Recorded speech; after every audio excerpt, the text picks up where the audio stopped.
नमस्कार दोस्तों, आपका स्वागत है ज्ञान दृष्टि में। दोस्तों, जापान के मानव रहित मून मिशन ने इसी साल जनवरी में सफलतापूर्वक चांद पर लैंडिंग की थी और जापान चांद पर पहुंचने वाला दुनिया का 5वां देश बन गया था। लैंडिंग के समय उतरने में गलती के चलते लैंडर को कुछ देर बाद ही ऑन ऑफ करना पड़ा था, लेकिन उसके बाद अब यह चांद पर दूसरी रात बिताकर भी एक्टिव हो गया है।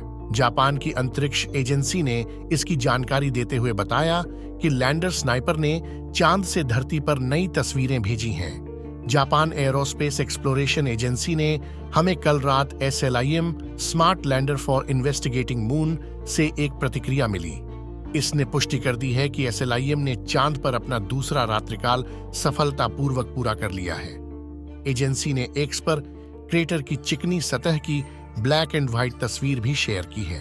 जापानी स्पेस एजेंसी ने आगे बताया, क्योंकि कल रात चांद पर सूरज अभी भी आसमान में था और उपकरण गर्म थे, इसलिए हमने थोड़े समय के लिए अन्य गतिविधियों के साथ नेविगेशनल कैमरे के साथ सामान्य दृश्यों की तस्वीरें रिकॉर्ड की। जापान के पहले मून मिशन ने इसी साल जनवरी में चांद की सतह पर लैंडिंग की थी।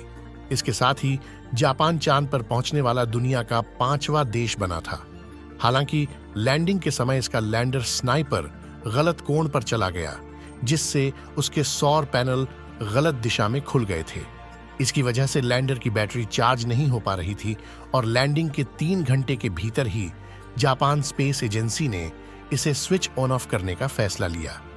उस समय लैंडर में 12% बैटरी बची थी। जनवरी के आखिर में जब सूरज पैनल की सीध में आया तो लैंडर 2 दिनों के लिए एक्टिव हुआ था। इस दौरान इसने कुछ वैज्ञानिक मिशन को पूरा किया था। 2 दिन बाद चांद पर 15 दिनों की लंबी रात शुरू हो गई।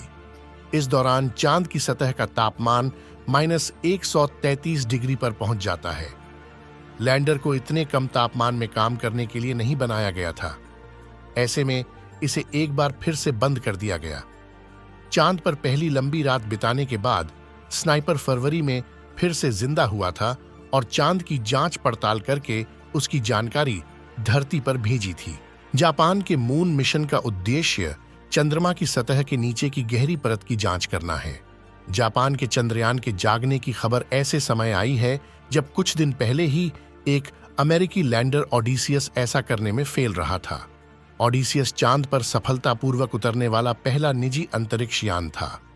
शनिवार को ओडिसियस के निर्माता ने बताया कि इसके सौर पैनलों को रेडियो चालू करने के लिए पर्याप्त सूर्य की रोशनी प्राप्त करने का अनुमान लगाए जाने के बाद भी इसे फिर से जिंदा नहीं किया जा सका। दोस्तों, आपका क्या कहना है इस बारे में? कमेंट में जरूर बताएं। मिलते हैं किसी और ऐसे ही जानकारी के साथ, तब तक के लिए